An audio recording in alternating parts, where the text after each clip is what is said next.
Greetings, I'm 𝐸𝐿𝐻𝐃𝐿𝐲, a California criminal defense lawyer. In today's discussion, we'll be examining the case of an 18-year-old man and a 12-year-old girl who have been arrested in connection with a series of armed robberies across Los Angeles County. In the annals of crime, few cases have shaken us quite like this one. A tale that seems more like a twisted Hollywood plot than reality. The saga began with a series of armed robberies. From convenience stores to carjackings, the duo left no stone unturned. The man, Nathan Sanchez, was a known entity to authorities, having been previously arrested on undisclosed felony charges. The 12-year-old girl remains nameless, her identity shielded by the cloak of juvenile protection laws.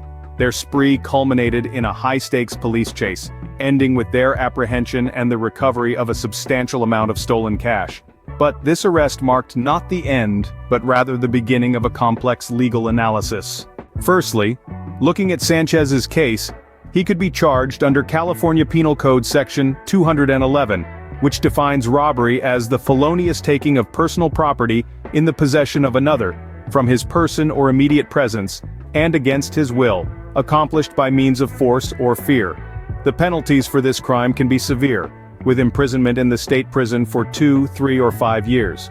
Furthermore, Sanchez's involvement in the armed carjacking could see him charged under Penal Code Section 215, which defines carjacking as the felonious taking of a motor vehicle in the possession of another, from his or her person or immediate presence, against his or her will, with the intent to either permanently or temporarily deprive the person of possession of the vehicle. This particular crime carries a state prison term of 3, 5, or 9 years. As for the 12-year-old girl, her case becomes more complex due to her age.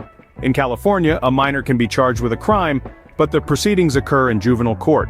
The California juvenile court process begins with an arrest.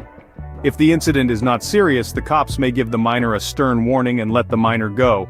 The cops may also give the minor a citation to appear in court at a later date, but allow the minor to go home in the meantime. If the matter is serious, the cops may take the minor to juvenile hall. The focus in juvenile court is more on rehabilitation rather than punishment, with the court having a wide range of sentencing options from counseling and probation to confinement in a juvenile detention facility. For more serious matters, the police may transport the minor to juvenile hall. However, if your child is taken to juvenile hall, it doesn't necessarily mean the situation is dire. It's possible that your child's stay there will be brief. Probation officers responsible for overseeing juvenile halls have several options available to them, much like the police. The intake officer will conduct an interview with your child and proceed with one of the following actions.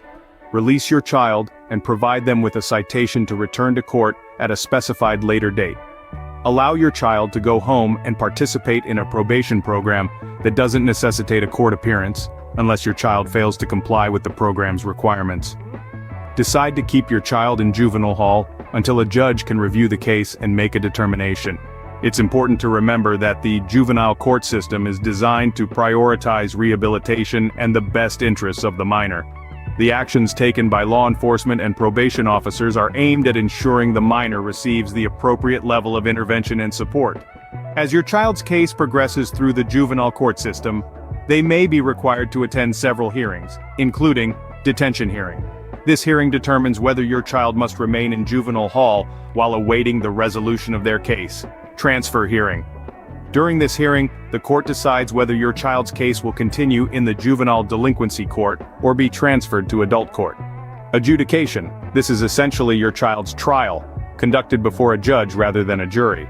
Disposition hearing. If the judge sustains the petition against your child, finding them guilty, this hearing is where your child receives their sentence.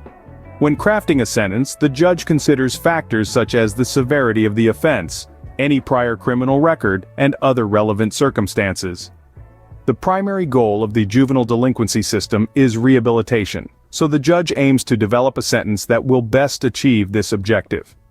Judges have a wide range of options when it comes to dispositions, sentences.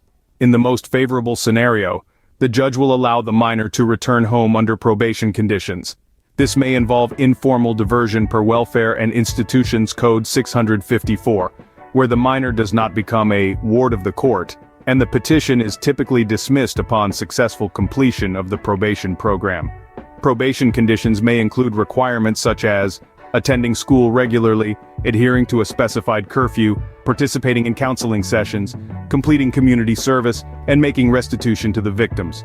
In more serious cases, the minor may be sent to a probation camp, a living facility deemed more suitable than the minor's home, or even the Division of Juvenile Justice, formerly known as the California Youth Authority. Throughout the juvenile court process, it is crucial for both the minor and their family to work closely with their legal representative to ensure the best possible outcome. By focusing on rehabilitation and addressing the underlying issues that may have contributed to the minor's actions, the juvenile justice system aims to provide the support and guidance necessary for the minor to make positive changes and avoid future involvement with the law. In spite of the serious charges in the case we are discussing here, the defense can play a crucial role in these proceedings. For Sanchez, a skilled attorney could argue lack of evidence, mistaken identity, or even lack of intent. For the girl, a defense attorney could focus on her age and lack of criminal intent, arguing that she was coerced or manipulated into participating in the crimes. But when it comes to this specific case, the story doesn't end here. Authorities suspect there may be more victims, urging anyone with information to come forward. This case, unusual as it may be, brings to mind the importance of understanding our legal system and the rights it affords us, regardless of our age or circumstances. For individuals facing charges similar to those mentioned, it is crucial to seek the guidance of a skilled legal team.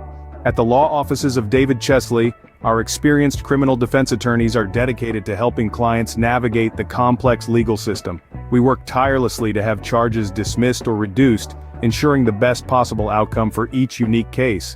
If you find yourself in a comparable situation, don't hesitate to reach out for a free consultation. Our team is ready to review the details of your case and explore your legal options.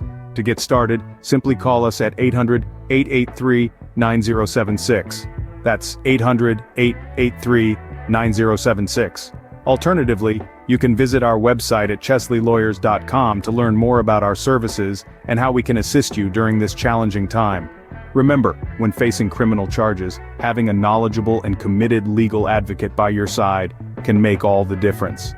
Trust the law offices of David Chesley to provide the guidance and representation you need.